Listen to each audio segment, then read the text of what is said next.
cause. People follow culture before they follow the laws. We rather face the friction and not attempt it at all. Persistence will find solutions once our contentment dissolves.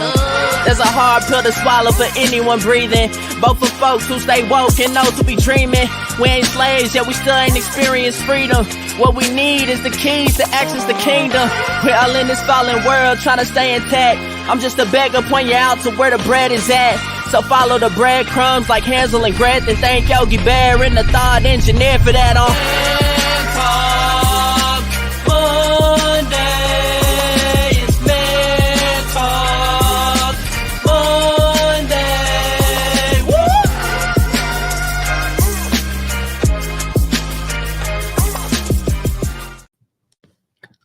What's going on, good people? Welcome back to Man Talk Mondays. What's up? I'm Derek, the Thought Engineer.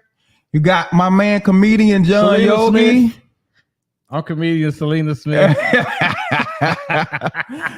And we snatched our producer from behind the camera, and she gonna join us for this conversation tonight. So how you feeling, Dr. Salena? I'm good.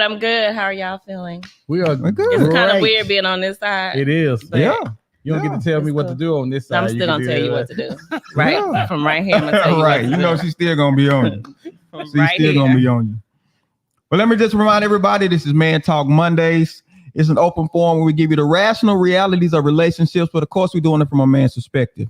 Keep in mind, this conversation is not just for men. We want everybody to join in to the conversation. How you do this, go into the comment section, leave your comment, leave your question. We can see this, and this is how you talk to us. But pull up a chair, have a seat, sit in the living room with us. Come join this conversation. Kinfolk, where you at? Pull up. We want to hear from you. What's going on? Grab some cigars, hookahs, cigarette squares, Cool King filters, Virginia Slims. You just gonna tell everybody to engage in risky behavior. We get you something to smoke. It don't have to be risky.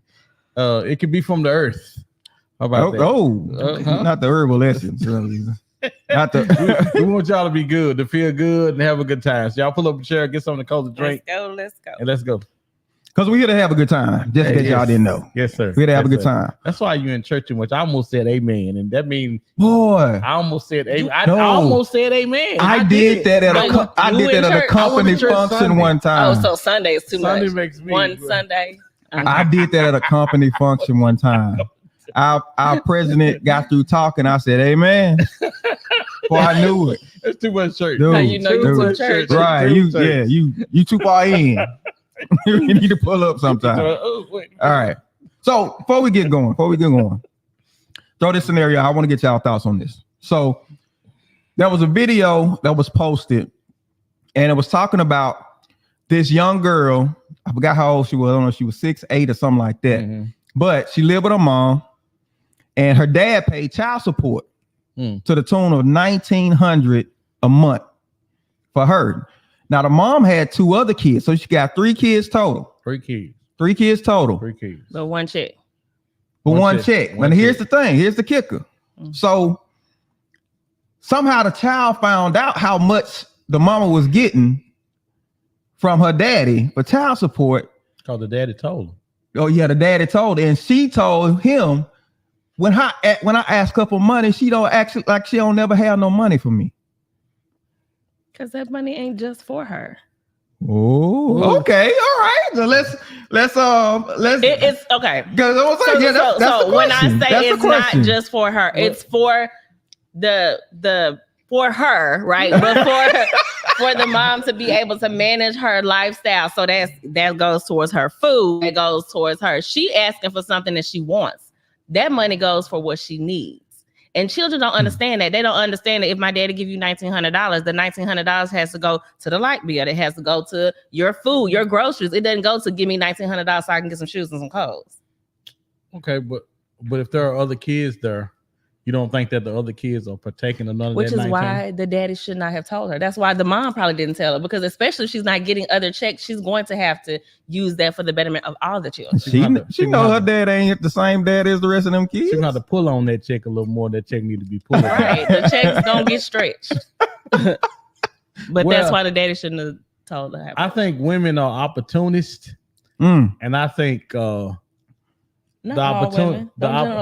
opportunity had eluded her on the first two, and so she saw a payday on the last one, and the daddy wants the record to show I'm taking care of this one, which makes me ask, why didn't he take the child? Why didn't he get the child? I have a quick question for you. You know why he didn't get the child? She wasn't gonna let go of that 19. No. Whoa, $1,900 a month is a payday? It is when you ain't getting nothing. But you said a payday. Like she wasn't getting nothing. She had two more in front of them that wouldn't get a red dime. A red dime. Not a red. No. Dime. But I'm saying even if before she had the two and had no money, creating one whole other child, not knowing that you're gonna get $1,900, that it ain't worth it. Well, you spend $1,900 a month on your children. We know that. But you telling me these foolish people out here having all these kids, they know that? We're talking about this one right here. You think she knew it? I don't think that she felt like it was gonna be a payday. Not with if she had her past experiences. These men is dropping these children off in me. But ain't dropping off no money. She like just happened to think that she was gonna have a third one. Well, how was she not to know that the third one might not do the same? I probably should have said like both hit me. Just dropping them off. I'm just saying. I'm just saying. You asked. $1,900 ain't no whole lot of money. It's not. But it's a lot of money when you don't have none. You got two more kids that the ding, the money ball missed them. And you got this one that you can maximize your opportunity with. First of all, $1,900, that's a lot of money. That's a lot of money. Somebody help me. You got 3 children. Somebody help me. But he only has one. That part. And you trying to make him responsible for the other two. And I'm not going to let you do that. I'm not going to sit right here and let you do that. I'm just saying.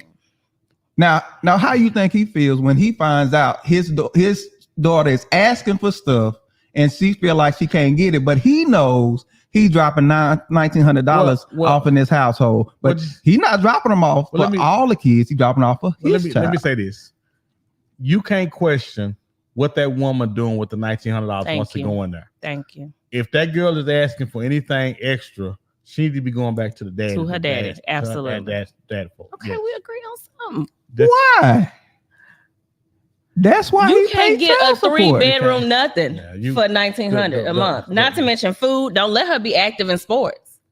Because that's gonna cost way more than $1,900. But if it's gonna cost all that, then give up the child. Give the child to him. What woman is just gonna give up her child? But that's what I'm saying. Listen, the time we're feeling like the woman is the best caretaker is gone.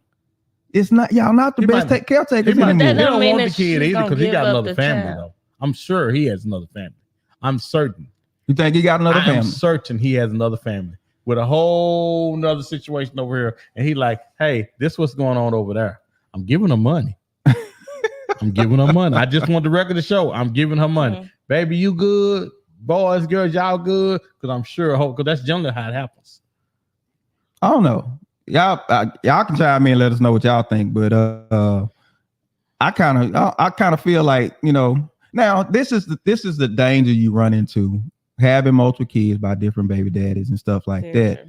Because now he gonna feel slighted because now he's really taking care of all 3 kids. Problem is the first 2 that got away. That's the problem. if you want to deal with a problem, that's the problem. Because after the first 2 got away, that third one wasn't gonna get away. She had the paper laying by the bed. Oh yeah. No, he wasn't gonna get away. Not the third one. No. Jessica say, he said women are not the best caretakers. No. I don't necessarily agree with it. I do agree with there are a lot of women out here who are not great caretakers.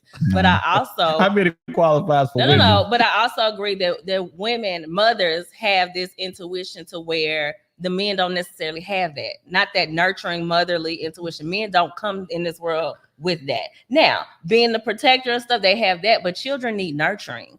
And so, yes, there are a lot of foolish women out here that do not take care of their responsibilities. They are not great caretakers, but that is few and far between. Is it few and far between? I do think so. It ain't few or far between. I don't think you're dealing with the same women that you used to have. And it's funny, this is what we do. We take the mindset that we have because we're older, right? And we think that this generation, this previous generation, has that mindset, and they don't, child, and they don't. They are nothing like what we think parents should be. Yes. Listen to me now. Nothing like.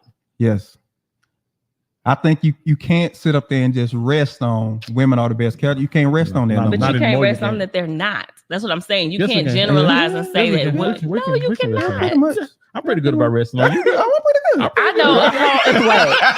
Wait. First of all, there are so many more deadbeat fathers out here than there are. So many more. Whoa. And they feel like they have an option, Who gave them that title? regardless to what Who they gave feel them like that their title? children are an option because them children that come out they hoo-ha. Let But me there say are this. Who gave few them and the far title? between. But and to your point, and I'm gonna give you that. You will. But who the fool, Salena, to have one baby without the dad, 2 babies, or 3 days without the dad? I'm not. Now, after no, That now don't have nothing listen, to do with them being caretakers. No. I asked who the fool was. They might have been See, I in don't love. want to get in. I don't want to get into the whole, the let's move on. statistical stuff because No, we're not moving on. because statistics have shown that Let's move on. Mm-mm.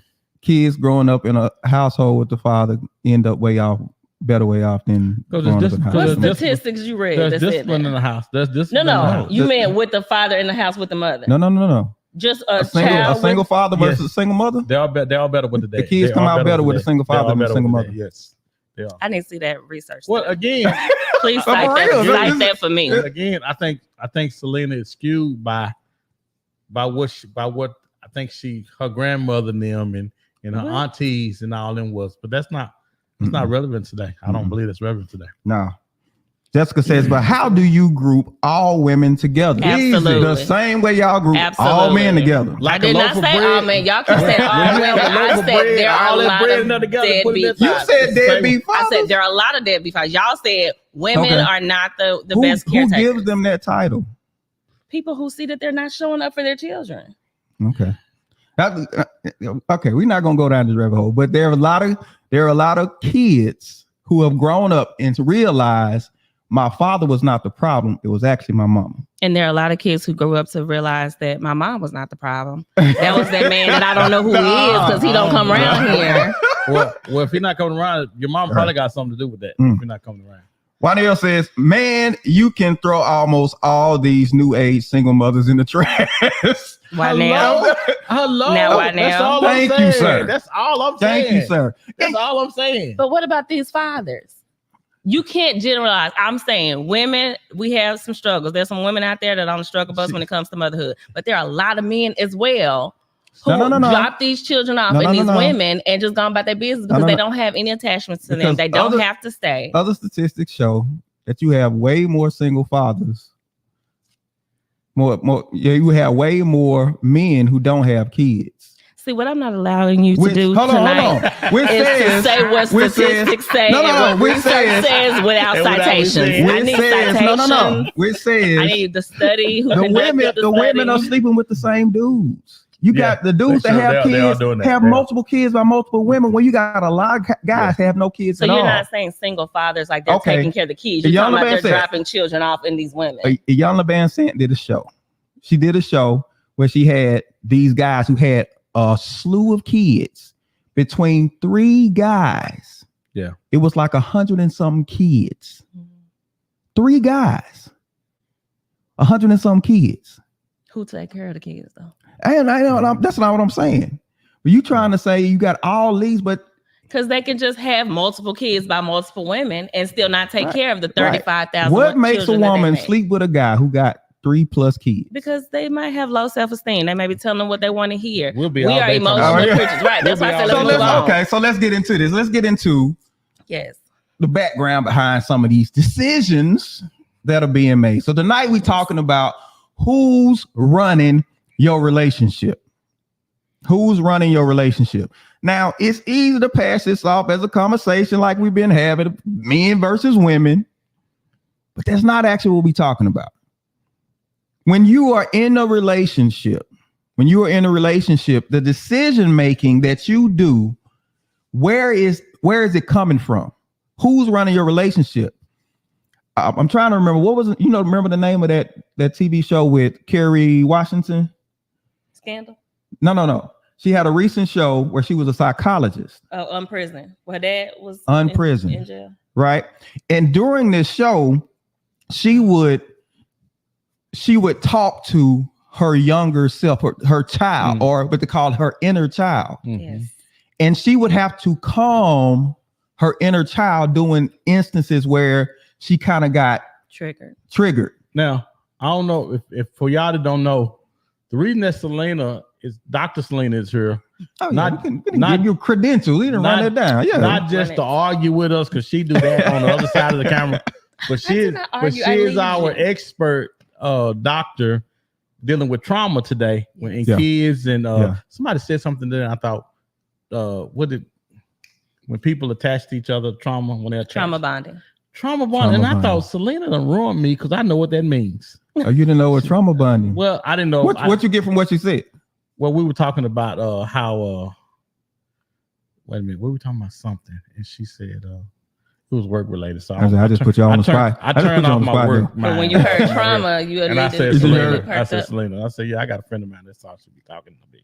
But yeah, but that's why Salena is here with us, guys. Yes. She's our resident expert with trauma and kids and all that. So real quick, tell them what you do, who you are. Just kind of give the people who don't know you, give them a rundown about who I am. Okay. Yeah. So I am a trauma-informed specialist, a trauma-informed practitioner. And so what I do is basically help people to identify what experiences they've been through as far as their childhood experiences and their childhood traumas, and understand or correlate how their adult behaviors or even their child behaviors translate into those things that they've experienced or the trauma that they've been through, and then help them heal from that so that they can self-regulate and won't show up as their triggered trauma self in life. So you typically come from an educational standpoint dealing with like students and children and teachers managing that. Yes. But we're talking about relationships tonight. So in the study that you've done, the research and everything that you've done, how does that translate to these adults who are in relationships, the stuff that you've seen from what you've studied?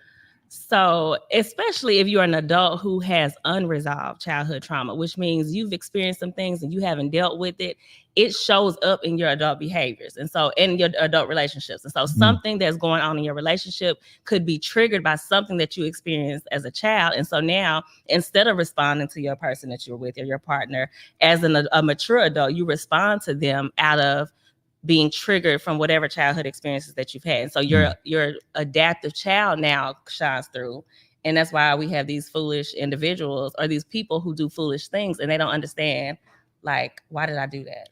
If I'm being told, and this is funny, but this is true. If I'm being told no, the inner child in me that was told no often when I was young, I throw a tantrum. Oh, wow. And when we start talking about the show, I realized, John, you know you're throwing a tantrum, don't you? Oh, wow. And it's just funny because I would do it, and I'm sure Cheryl would see me doing it and almost expect me to do it, and she would never call me on it. And when we start talking about stuff that makes us act like kids and what's leading us, I thought, you probably need to stop throwing tantrums or deal with that whole thing. Yeah, that's the thing. So what I do is help you to understand why that is your trigger. Like talk about what have you experienced in childhood to where that triggers you. That's easy, girl. We had nothing. We had no money. But see, it's not the fact that you didn't have nothing, but it's because a lot of people didn't have anything, right? And don't react the same way. But the experience of not having something is what it is. And so why is that experience for you so traumatizing to where you go into that childlike state? And it's because you haven't recognized when your body is about to feel this thing, because you're saying somebody has told you no, and you haven't not only dealt with it, but you haven't pinpointed what it is about it. Then you start reacting like that instead of responding. When you realize what you've been through, what you've experienced, and why it creates this behavior in your adult self, then you learn how to respond better and not react. When your child comes out, you're reacting instead of responding. So we don't supposed to react? No. Okay, we're supposed to can react, but that's going to be your default setting. If you train yourself to know, okay, you know what, I've been through this. If you deal with that, you heal past it, and you heal the effects of that trauma, then you learn how to respond in a way or even say, you know what, I'm feeling some type of way right now, so I know I'm about to react. And then you just self-regulate and don't even react, because you get ready to respond in a way that's going to have a better result. Because this child, like whatever you're gonna do, the tantrum is not gonna have no good result. Which makes me curious. when you threw a tantrum as a child, what was the result that you got? A whooping.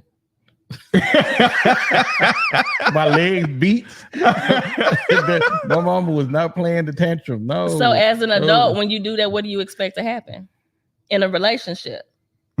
So you think your partner gonna be like, oh, you threw that tantrum, oh, that's so cute, and give you what you want, or what do you expect them to do? But see, this is the thing.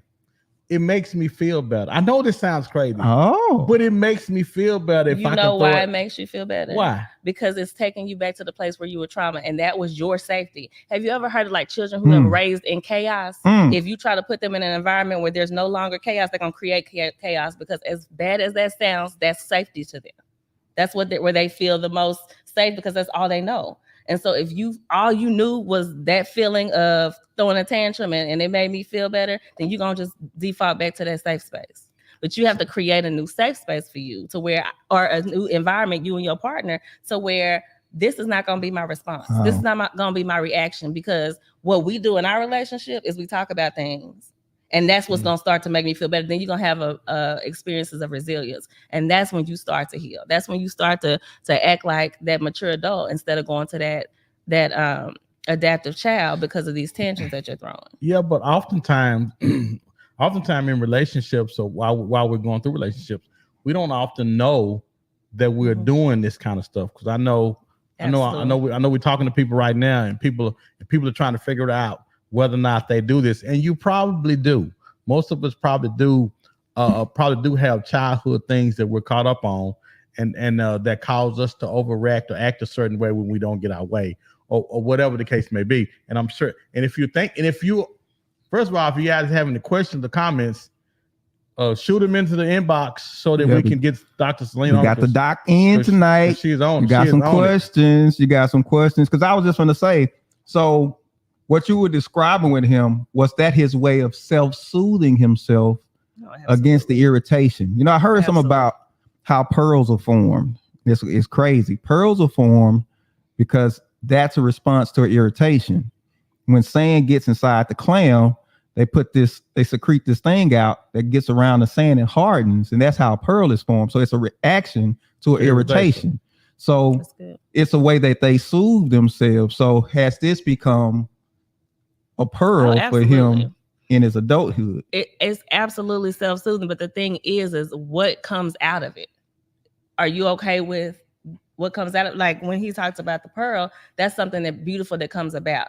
But your relationship is not going to be a productive relationship if that's your default setting. If you continue to do that for one, no one's going to stick around for these tantrums. If they do, they're going to be absolutely miserable, and your relationship is going to be miserable. And so you have to first figure out, what is it that I want from this thing? But before even all of that, you've got to first communicate to your partner what you've experienced. Because a lot of times they're triggering you and they have no clue that they're doing it. Telling you no is a trigger for you. You know that now. But did you empower your partner with that information? See, I don't know if it was, I'm trying to think of what it was. This instance happened like last week. And something happened at the house where something was going on, and we were either trying to do something or something. And I think I know what it was. I was trying to get my windshield got cracked on my truck. And I was trying to get that done and get that fixed. Well, when I called my insurance company, this is way too much information. When I called my insurance company, they said, your deductible is $1,000. That's what it's going to be to fix your windshield. So get your windshield fixed. I was like, wait a minute. You mean I got to pay the $1,000? I thought I just paid like $200. They were like, no. Because you drive what you drive. This is what you get to do because you drive this particular vehicle. And so I said, well, that's okay. Tell them don't come, because I had the safe light people coming out. Right. I didn't want to spend $1,000 to get the windshield fixed. I'm like, okay, well, don't come. And as soon as I told them don't come, I looked to Cheryl, and she looked at me because she was trying to see how I was going to react. Because everything in me was saying, you need to throw a good tantrum right now. It'll make you feel so much better. But unfortunately, I got friends, and we always calling and talking about stuff. We had just talked about the show, how we don't want to be led by the kids. Mm-hmm. And I realized that most of the things in my 30 plus years of marriage, I have been led a lot by the inner child. And I was thinking, wow, perhaps you don't want to do that, because Cheryl probably is as miserable about it as you are. I don't think she was though. She wasn't. I was pretty miserable. We're talking about who's running your relationship. Who's really running your relationship? Aubrey says, how do you communicate your trigger without it becoming a secondary argument to the one that led you to be triggered? Because it's going to be an argument. It's going to be an argument. Wow, because when Salena said it, I thought, wait a minute. If I tell Cheryl, hey, you can't be telling me no because it triggers me. No. She was like, whoa. So what I supposed to do? I supposed to tell you every time you say something? Because that ain't going to happen. You go ahead, because I got to go in on this when you finish. Go ahead. Go ahead. Go ahead. So I'm not saying to say to your partner, these are my triggers, X, Y, and Z. What I'm saying is, and it helps to do this early on in a relationship, is just share your experiences with your person. Because when you begin to have these conversations and you're sharing with your person your experiences and what makes you tick, not necessarily saying this is my trigger, because then we're going to have 55 million triggers, right? Yeah. But just sharing your experiences, then when they get to know you and they see what's going on and they see how you move, because something's going to trigger you to move differently, and then people are going to start to see the antecedent, like before he acts like this, what's the behavior or what's happened. They're trying to see, okay, what's happened before he started getting in this funky attitude. Either somebody told him no, or he hasn't gotten what he wanted. So you begin to understand or identify their triggers, really without them having to say it. All they did was share their world with you, share their experiences as a child, share what has bothered them and what they tried to do with it. It's your job as being somebody's partner, once they've communicated that to you, to be able to comprehend it, and comprehend it by looking at their behavior. How do they move? And how does this make them feel a certain type of way? It's less about blaming someone for triggering you and more about just understanding who your person is and helping them to navigate that. And let me say this, because I've heard people pull this trigger card out just to get their way. Really, it's for everybody else to respond. And a trigger is something that's a mechanism, but the response is on you. Mm-hmm. How you respond to the trigger is still on you. Even identifying a trigger is a self thing. That's something that you've identified within yourself for your own self-regulation. Right. The other person is just there to understand your trigger. It's not something that you tell other people. This triggers me. This triggers me. This is self-reflection. All of this is self-work, right? And so your partner's response is more about helping you to navigate through what triggers you, not about you telling them the triggers. It is your responsibility to share your experiences. True. I would have to agree with that, because I know me and Cheryl have talked about things that was really important to her. And so now when I know certain things that's important to her, so when they come across the table, I know, this may touch one of those points. Right. And she's gonna act up if this happens like this, because this is one of her this is one of the things that she's bothered by. And it's so much more empowering when you figure that out. As opposed to her having to tell you.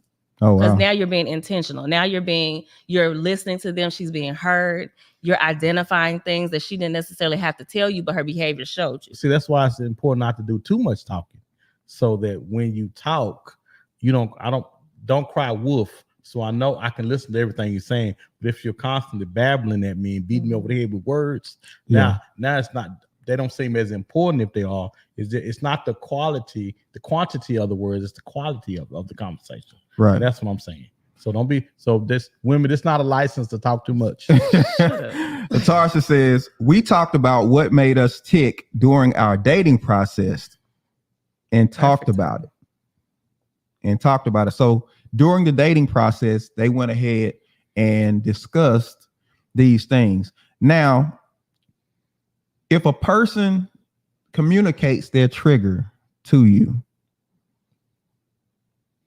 are you kind of giving that other person a way to irritate you and make you upset? But it's all about vulnerability. Like, is this a person that you can be vulnerable with? Because sometimes people will use those things as a weapon against their partner, right? If somebody is weaponizing your vulnerability, that's not the person for you anyway. And so y'all hear that, right? Y'all hear what she said. If they are going there and it's not the person for you, if they know your trigger and they're using it, yes, not the person for you. That is not the person for you. And a lot of times, a lot of men use that as an excuse not to share or not to be emotionally available, right, to their partners. They use the excuse like, I'm not going to show you my vulnerability because you'll use it against me. If no,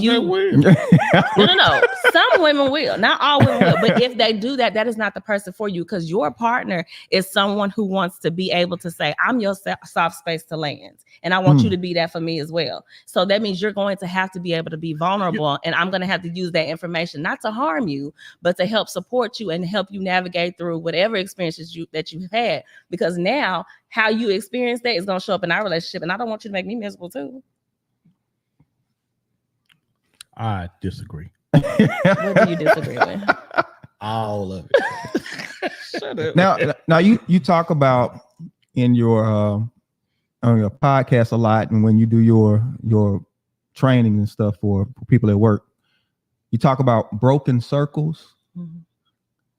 Explain broken circles and tell us what would that look like to an adult? So really, it's the circle of courage, right? And so the circle of courage is how we develop as individuals, as humans, and how we build resilience. And so those circles include belonging, mastery, independence, generosity. And so if you have broken circles, that means you've not, during your developmental stages of developing your emotions and developing in your brain and your body, you weren't given enough experiences to where you felt like you were able to master some things, where you felt like you belonged, especially if you've been exposed to so much trauma, so where there was abuse and neglect, right? You didn't feel like you belong. That's a big one. Belonging is the number one, right? That's a big one. If those circles are broken, or if your needs are not being met in those types of ways, then you haven't developed these coping mechanisms that will help you in adulthood. And so your behavior shows up as a whole bunch of foolishness, a whole bunch of chaos, right? You are engaged in a lot of risky behaviors. You are seen, if you're a child, you're seen as a bad child. If you're an adult, you're seen as a troubled adult, or you haven't, you know what I'm saying? You haven't mastered some things, but it's strictly because there are some unmet needs and some broken circles, and you have not dealt with the childhood trauma that you've experienced. And when you haven't dealt with the childhood trauma that you've experienced, then it shows up in your behavior. Behavior is absolutely communication, right? An adult who is real foolish is trauma there that they have not dealt with, because your behavior communicates to everybody else, they haven't worked on themselves.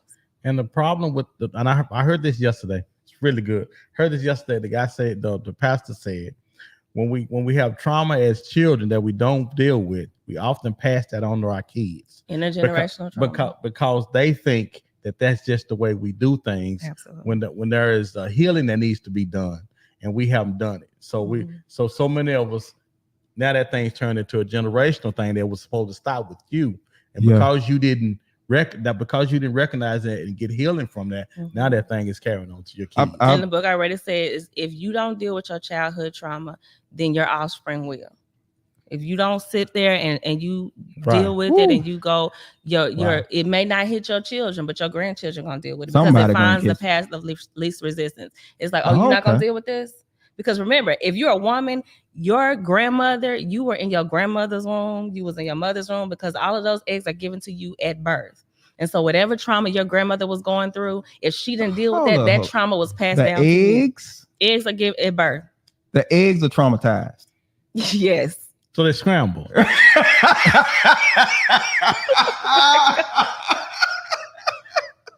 This dude, right? My gosh. That is how intergenerational trauma is passed. Because if your grandmother went through something, if she was in slavery and she had all of that trauma is housed in the body, right?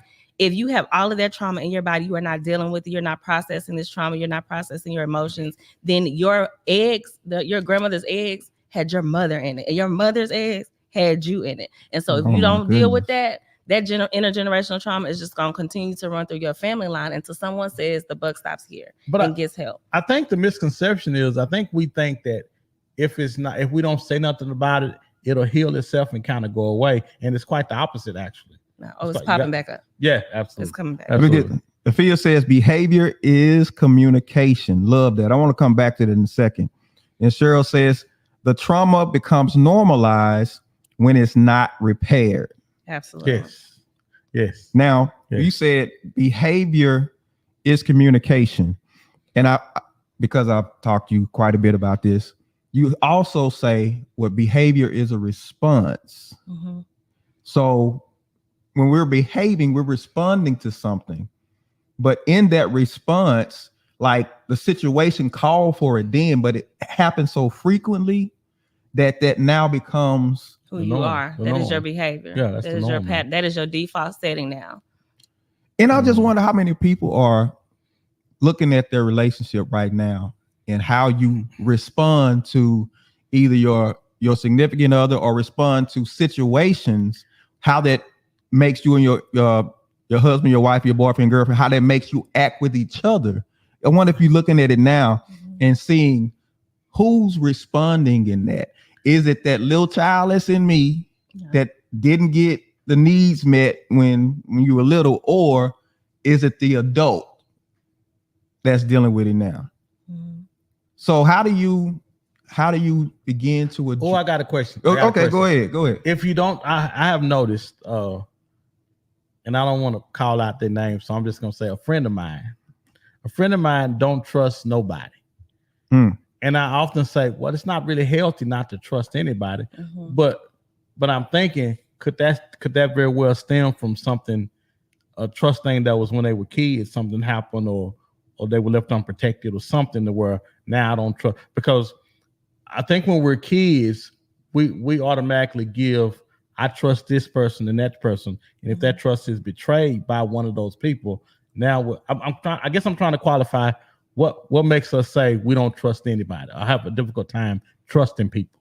So trust is one of those things that you have to have multiple exchanges with people, right? To be able to gain trust. Well, when you're a child, from birth to 6 years old, you're starting to see the world around you, and you're engaging in the world around you. And that's how you interpret what you're going to be like in adulthood. So from birth to 6, you're recording all of the interactions and exchanges that you're having with different people and different individuals. Once you're past the age of 6, now your behavior is a direct reflection of what you've recorded in your mind and your body. So from birth to 6, if you couldn't trust anybody, if all of the exchanges that you had with other individuals was that of a lack of trust, or you couldn't put faith in other people, then if you older than 6, that's it right there. You couldn't put faith in other people.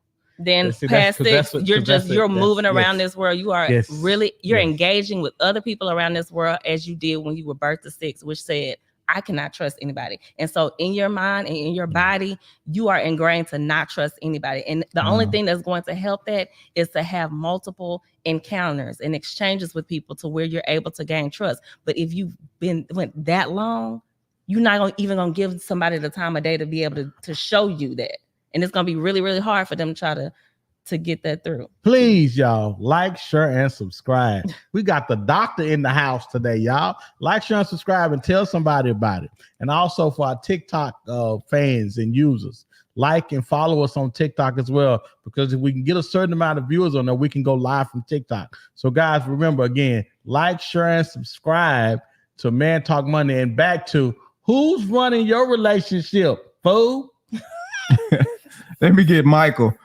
Michael Lewis says, it's best to have these tough conversations during the courting and dating time, if nothing else, to see if this is what you really want.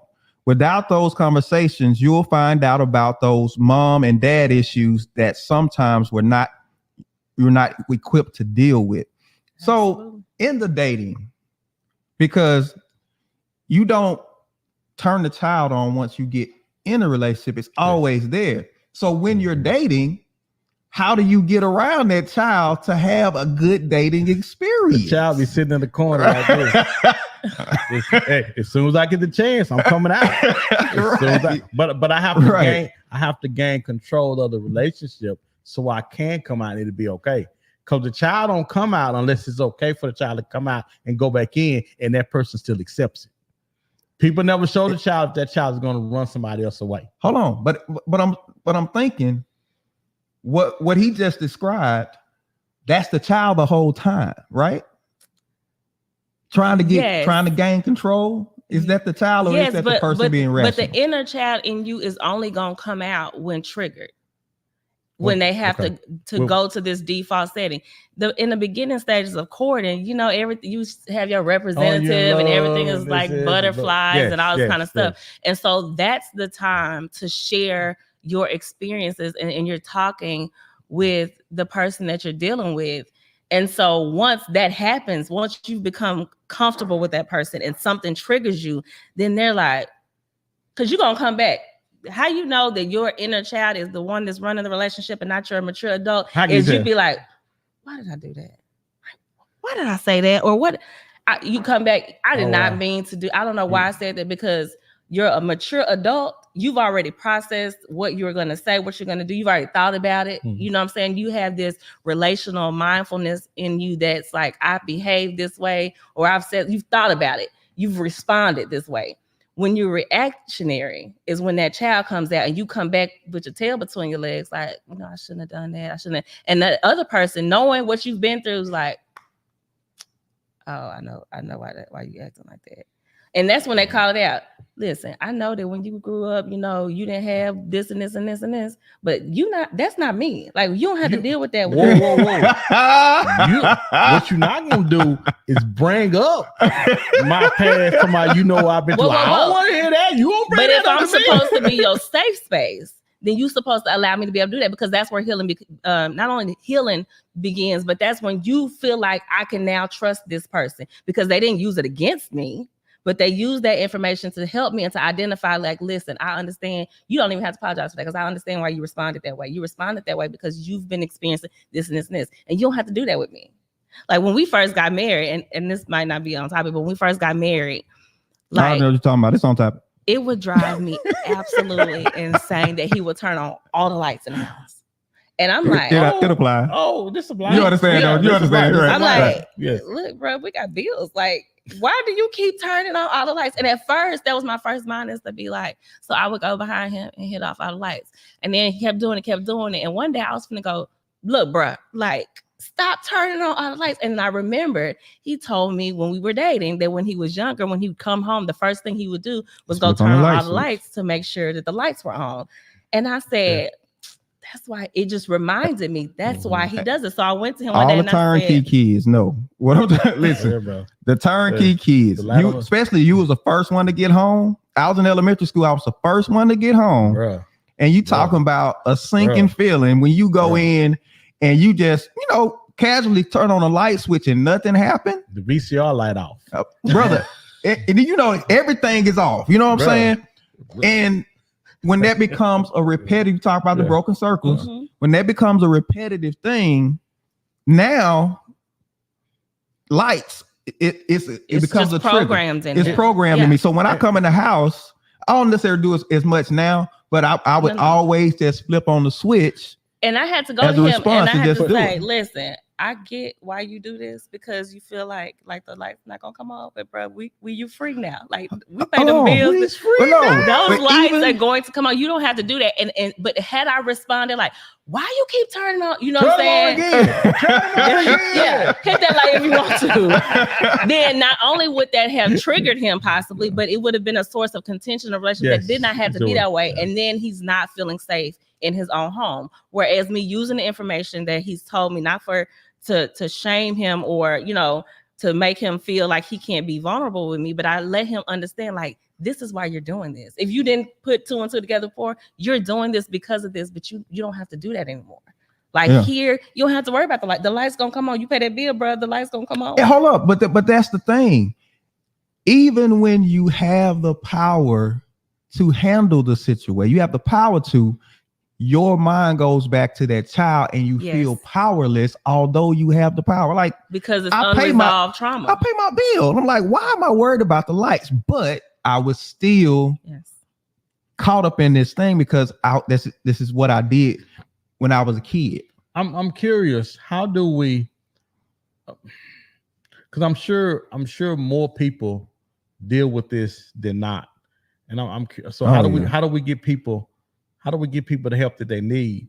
And I know the first thing is you gotta understand who you are and what you're dealing with, and then you can begin to get help. Correct? Am I way off? But I think somebody. I don't think that you don't have to understand everything at first before you can get help. I think that's a part of the help. Like that's why I encourage people to go to therapy, because they'll help you to kind of navigate what you've experienced and how that shows up in your adult behaviors. Because how your experiences shows up in your adult behaviors now is going to show up in your adult relationships, because you can't hide that. Right. How you behave is going to show up in your relationships. And a lot of times we want to blame the other person. They never understood me. Well, did you give them the information to be able to understand you? You got to empower them with the information, so that, because I know for women, we want three things. We want you to protect us, to provide for us. Okay, so we want to, and then you know what else? Just keep going. But other two, we need for you to protect and provide for us, right? We cannot expect you to protect and provide for us if you don't know what it is you're protecting us from.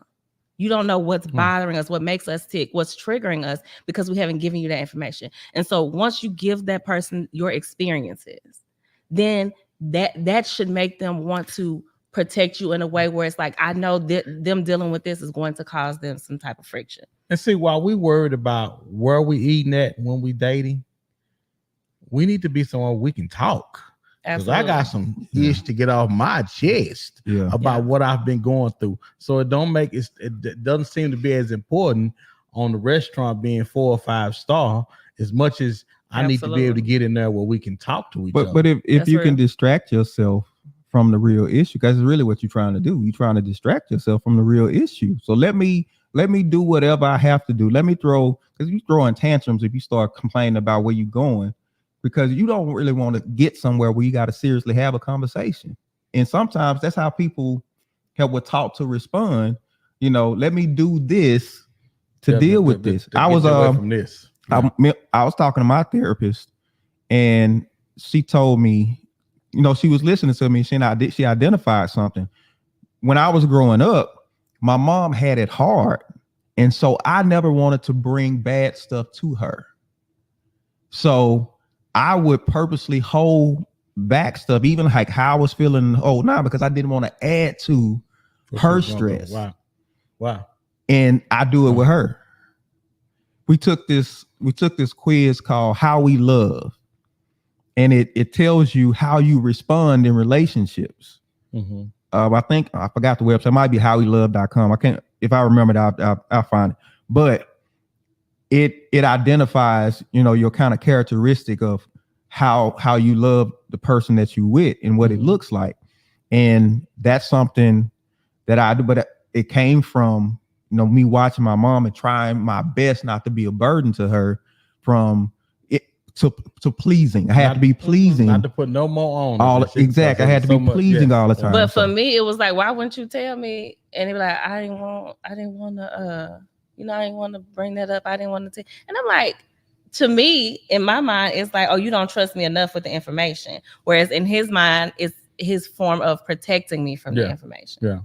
You know, and so once he, you know, was able to talk through that and realize that, then that allows not only healing for him, but it also allows like a healing of our relationship, because now we know how to move with each other. I know why you're doing this, or where you're not telling me things. See, you know what really gets me about this is there are so many different levels of communication. Yes. And we think the general one of what we were talking is like, oh my God, there's so much more. I heard this and I thought this was really good. They were talking about relationships. They said most of the time when we deal with relationships, she's standing next to me and we are looking out at the world and it's us against the world.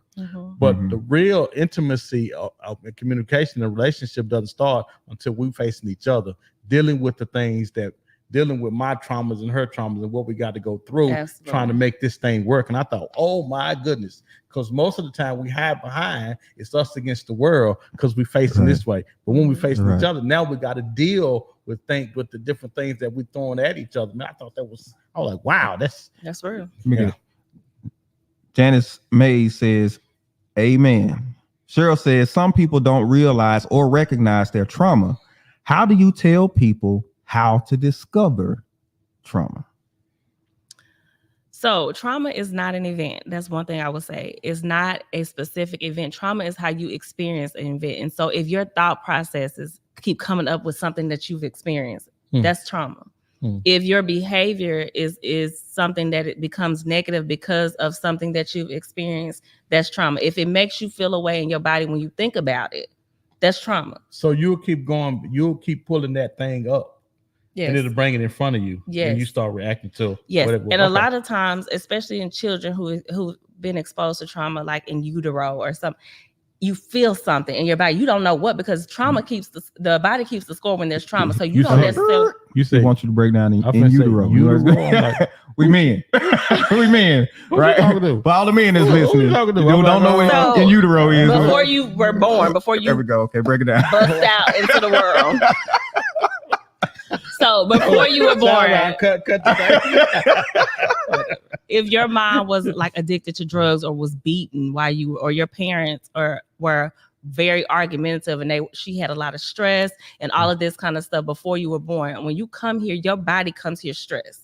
Oh, wow. And so your mind is stressed because remember, the body keeps the score. And so although you don't remember what happened, you know, whenever I either see this person, whenever I experience this thing, like my heart starts beating fast, I start feeling. Yeah. And so that's a lot of, when I deal with interventions with children, that's a lot of things that we do is identify the sensations that you feel in your body, because emotion and sensations are two different things. And so when you start feeling things in your body, like you feel uneasy, feel this anxiety, when you are presented with something, there's some trauma there. So you got to try to realize, why is it that when I hear this, or why is it when I see this person or whatever, I feel a certain type of way in my body? Well, that's telling you something's happened. There's some trauma there, something that you've experienced to where I read a book.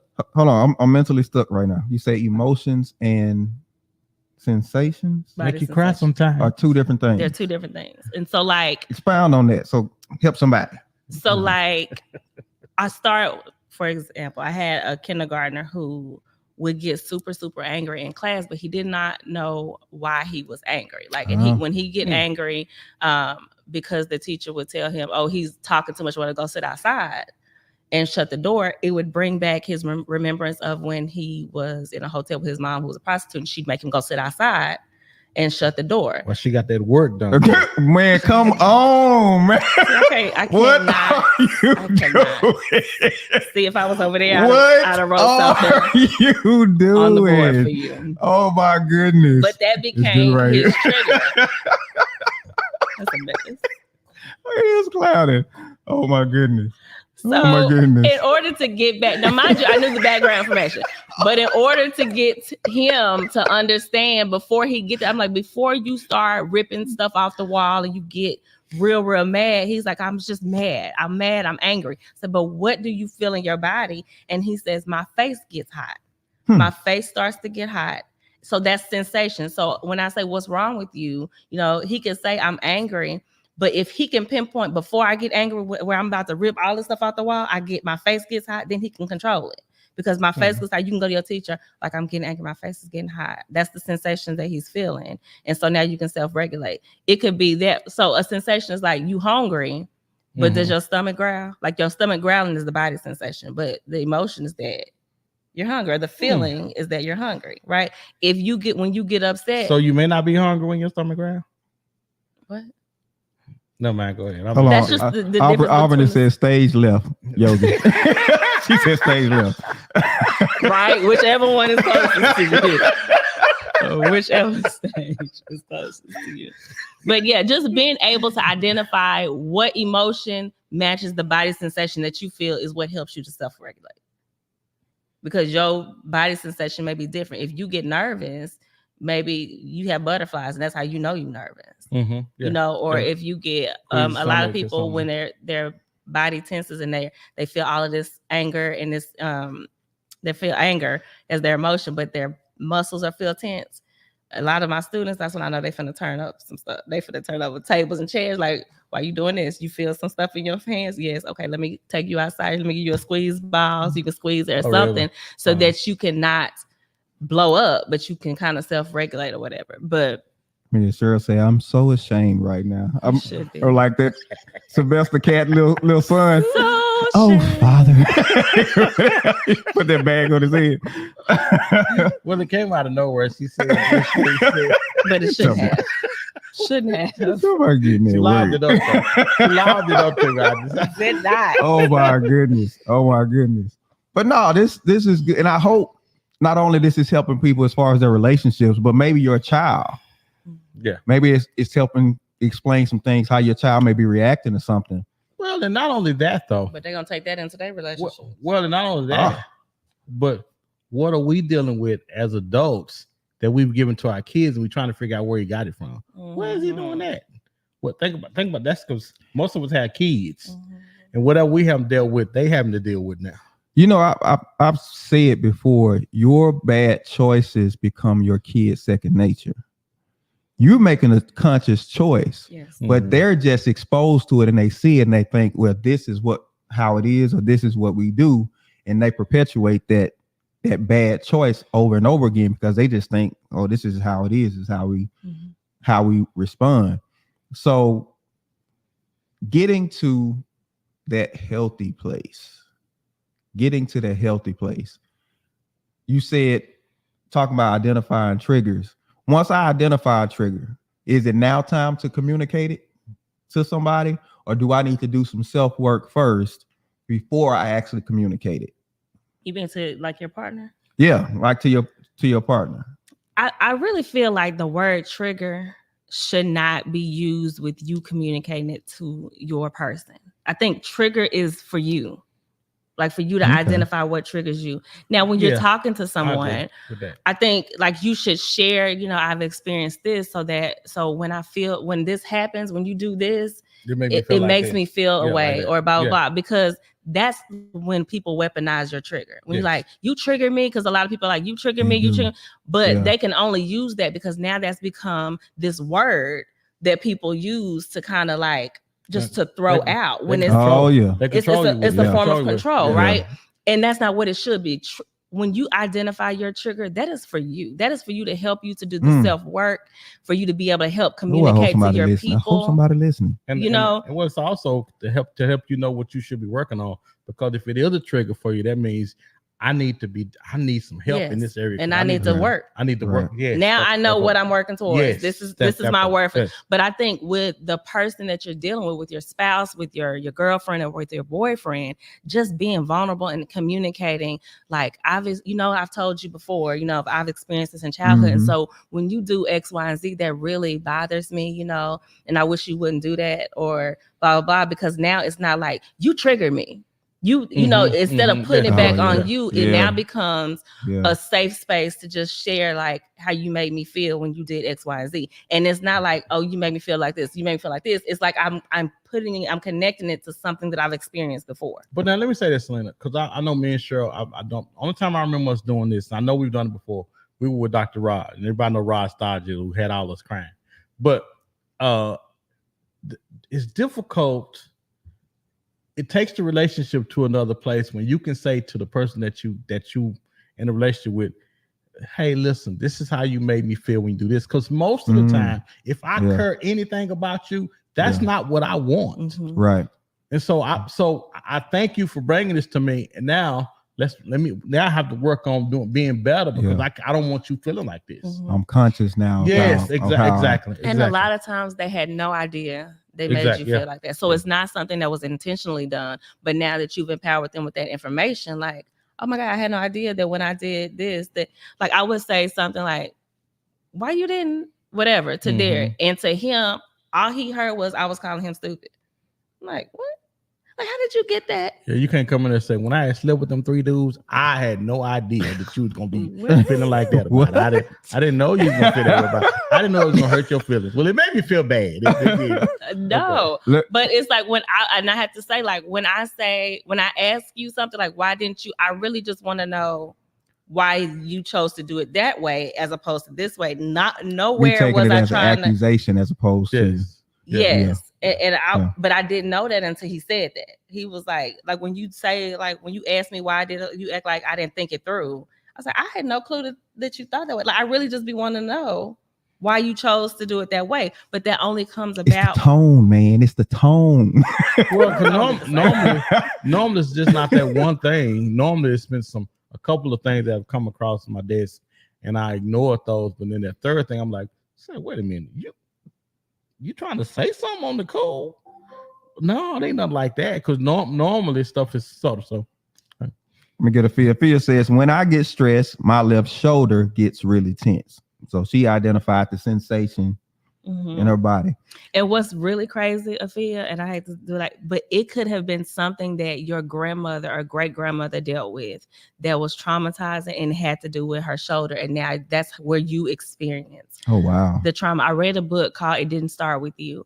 And in the book, they talked about this guy who, when he turned 19, he started having these panic attacks, and he would only have a panic attack at 2:00 in the morning. And when he'd have the panic attack, he would start freezing, feeling like he was really, really cold, and his body would start shivering.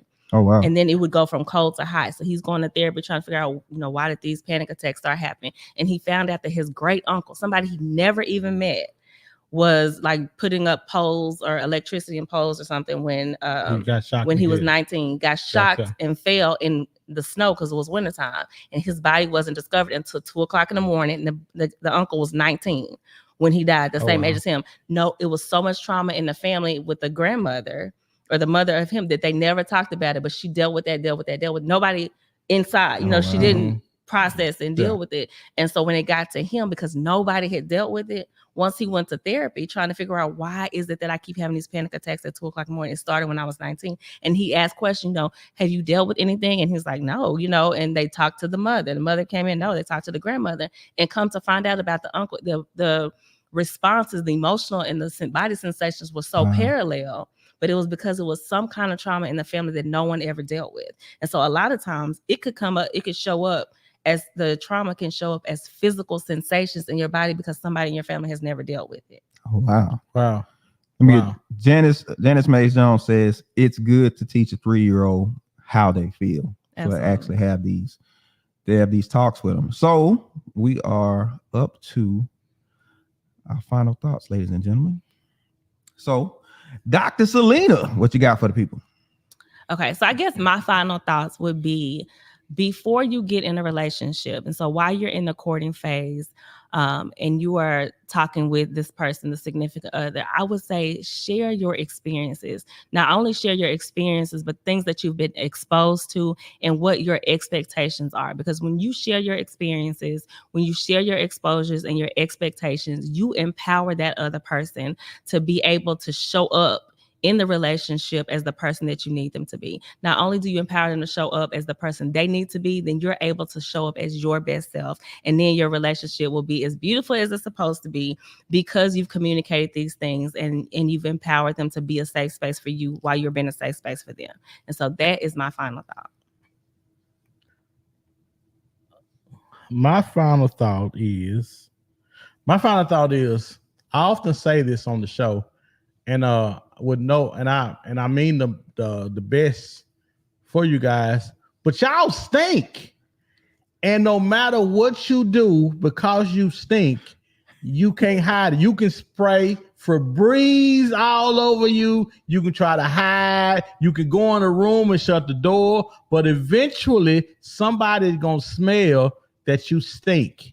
And what I mean by stinking is your attitude or something that's wrong with you. We can do all we can, try to hide it. You can hide it for the most part by bathing and that puts you in another room, but somebody eventually is gonna walk through the house and say something's stinking. And more times than not, it's gonna be you. So while you stinking and don't nobody know about it, let's do something to get clean. Let's get some healing done. Wow, listen, guys, we are jacked up. I know I am, and I know I ain't by myself. Because somebody gave me the finger the other day and I almost ran them down. But again, it's not about me. We stink. We stink, guys, and we need to be fixed. Let's try to become the best version of ourselves for our mates or our partners. And that's my final thought. Man, it's been good. Let me say this. When you look at the Bible, talk about Adam and Eve, said they were naked and not ashamed. When you're talking about being naked, that's the most vulnerable you can be. The most vulnerable you can be. And imagine being completely vulnerable with your person and not having to worry about how they're making you feel like less than a person, feel like you're broken, feel like there's something wrong with you, because they really care about you. But if you never open up, if you never give them that opportunity, then you never see if your relationship can actually evolve and grow into this thing to where y'all can really support each other in this thing called life. Because I tell people all the time, listen, life got enough to throw at you by itself. And it's good to have somebody there with you. When you talk about that adaptive child, you're talking about when you focus on yourself. But the key is to get to that functional adult, because the functional adult focuses on us, not just me. So let's grow up. Let's apply some of these things we learn. Let's get better so we can have better relationships. So we can cut off some of this trauma that people are feeling, that the kids and generations are feeling down the road. And that's my final thoughts. Well, ladies and gentlemen, it was good. You know, when I feel something, I start pop locking. If you see me pop locking, I'm about to go off, man. Well, I thought that arthritis was acting up on you. You know what I'm saying? This has been fun. Dr. Salena. Yeah, look at you. Been dropping gems on her tonight. Man, I tell you what. Thea says, great show. Wynell says, LOL, final thought. My dog Yogi says she was getting that work. So inappropriate. I knew people weren't going to run past it. So inappropriate. You can say a great show. John, seek help. All right. Listen, we appreciate everybody for stopping by. Thank Dr. Salena. Oh, tell them about what you got going on your podcast. Oh, so you can catch me on Through the Eyes of Trauma on all podcast platforms. That's where I just talk about how to process your emotions and deal with emotional stress, trauma, and toxic. Emotions make you cry sometimes, baby. Yeah. So catch me on Through the Eyes of Trauma. Yeah, all podcast platforms you can catch her. All right. Appreciate y'all. Hey, you don't want to miss next week. Don't want to miss next week. Be looking for the announcement. It's going to be good. It's going to be good. We're going to be back with you next Monday. Holla at y'all. Peace out. Y'all be blessed.